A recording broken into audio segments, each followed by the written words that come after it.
আজকে আমাদের বাড়ির সামনে বিশাল বড় একটা মেশিন এসে হাজির। দৌড়ে গিয়ে জিজ্ঞেস করলাম এই মেশিন দিয়ে কি করা হবে। তারা জানালো এয়ারটেল অপটিক ফাইবার লাইন বিছানো হচ্ছে।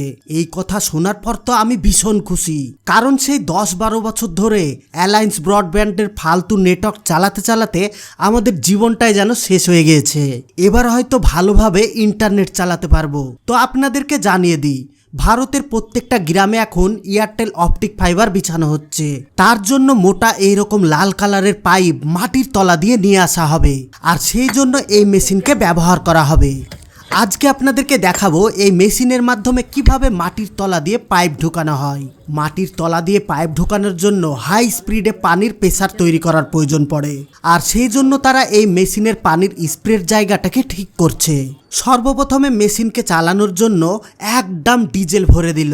তারপর বড় বড় লোহার পাইপ কিভাবে মাটির তলায় ঢুকাবে দেখুন। এই পাইপের মিডিল দিয়ে জলের স্প্রে করা হবে, আর এই লরিতে থাকা একটা একটা করে পাইপ প্যাচ দিয়ে এখানে লাগিয়ে দেওয়া হবে। মাটির তলা দিয়ে কোন জায়গা দিয়ে কিভাবে পাইপটা যাচ্ছে সেটা দেখার জন্য এই মেশিনটাকে ব্যবহার করা হয়। এই মেশিনের মাধ্যমে ওপর থেকে নিচের পাইপ দেখা যায়। এইভাবে প্রায় 50টা পাইপ পরপর এইভাবে লাগানো হবে, আর মাটির তলে ঘুরতে ঘুরতে চলে যাবে। দেখছেন তো, মাটির তলা দিয়ে পাইপ যাচ্ছে আর ওপর থেকে এই মেশিনটাকে ধরছে, আর মেশিন সব দেখিয়ে দিচ্ছে। এইভাবে প্রায় 500 মিটার বোরিং করা হবে। এই মেশিনটা যে চালাচ্ছে তার সঙ্গে ওনার ফোনের মাধ্যমে কথা হচ্ছে। কখন কোন দিকে কতটুকু অ্যাঙ্গেল নিতে হবে সেটা ফোন করে বলে দিচ্ছে। আসলে পাইপের মাথায় একটা সেন্সারযুক্ত রোটার লাগানো আছে, যেটা ড্রাইভার ওই মেশিনের উপর থেকে অপারেট করছে। দেখতে দেখতে প্রায় অর্ধেকটা বোরিং করার কাজ কমপ্লিট। এবার দেখুন অনেকগুলো ইট সাজানো আছে, আর এর তলা দিয়ে পাইপ যাচ্ছে। এবার মেশিন দিয়ে কিভাবে দেখবে আমি তাদেরকে জিজ্ঞেস করলাম। তারা বলল কোনো অসুবিধা নেই, এই মেশিনকে যে অ্যাঙ্গেলে ধরবো সে অ্যাঙ্গেলে নিচের অংশ দেখাবে। এইভাবে পাইপ নিয়ে যেতে যেতে এক পর্যায়ে দোকানের সামনে দোকানের তলা দিয়ে পাইপ চলে গেল। এই যে আপনারা এখানে কমলা কালারের পাইপ দেখতে পাচ্ছেন, এই পাইপকে পুরো মাটির তলা দিয়ে ঢোকানো হবে।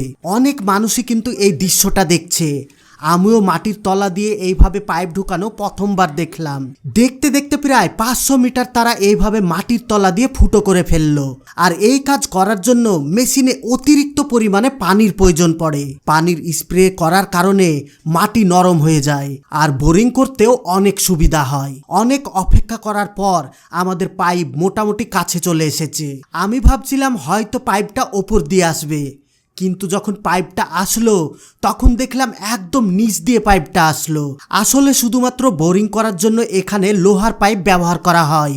পাইপ যখন চলে আসলো তখন একজন ওয়ার্কার নিচে নেমে গেল। এবার ওই পাইপের মাথায় এই প্লাস্টিকের পাইপ জয়েন্ট করে দেওয়া হবে। প্লাস্টিকের পাইপকে জয়েন্ট করার জন্য দেখতে পাচ্ছেন কত সুন্দরভাবে একটা টুলস লাগানো হয়েছে। এবার এই অ্যাঙ্গেলের সঙ্গে ওই অ্যাঙ্গেলকে সেট করে দেওয়া হবে, তারপর ওই দিক থেকে টান দেওয়া হবে। এইভাবে পুরো পাইপকে মাটির তলা দিয়ে টেনে নেওয়া হবে। এতক্ষণে বুঝতে পারলাম এত সহজভাবে কি করে মাটির তলা দিয়ে পাইপ নিয়ে যাওয়া হয়। ওই যে সামনে লরিটা দেখতে পাচ্ছেন, ওই লরিতে পাইপ জড়ো করে রাখা আছে, আর ওখান থেকে যতটুকু প্রয়োজন ততটুকু ওই মাথা পর্যন্ত চলে যাবে। এবার আমি চলে এসেছি মেন মেশিনের কাছে। তারা বলল টোটালে 42টা পাইপ লাগানো হয়েছে, সবগুলোকে বের করার পর ওই পাইপ আসবে। কি করব, আমি বসে বসে অপেক্ষা করতে লাগলাম। পাইপে যখন ওরা টান দিচ্ছিল তখন ভিতর থেকে এইরকম নরম কাদা বের হয়েছিল।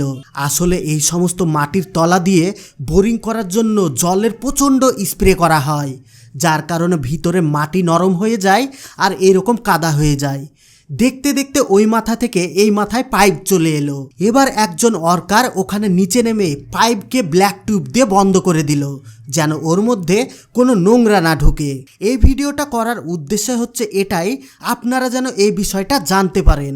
ভিডিওটা আপনাদেরকে কেমন লাগলো অবশ্যই কমেন্ট করে জানাবেন। আর হ্যাঁ, ভিডিওতে একটা লাইক দিয়ে ভিডিওটি আপনাদের বন্ধু এবং ফ্যামিলির সঙ্গে শেয়ার করে দিবেন। আর আপনি যদি আমাদের চ্যানেলে নতুন হয়ে থাকেন তাহলে অবশ্যই চ্যানেলটিকে ফলো করে রাখবেন, যেন এই রকম সুন্দর সুন্দর ভিডিও আপনারা প্রতিনিয়ত দেখতে পারেন। এতক্ষণ পর্যন্ত সঙ্গে থাকার জন্য আপনাদের সবাইকে অসংখ্য ধন্যবাদ।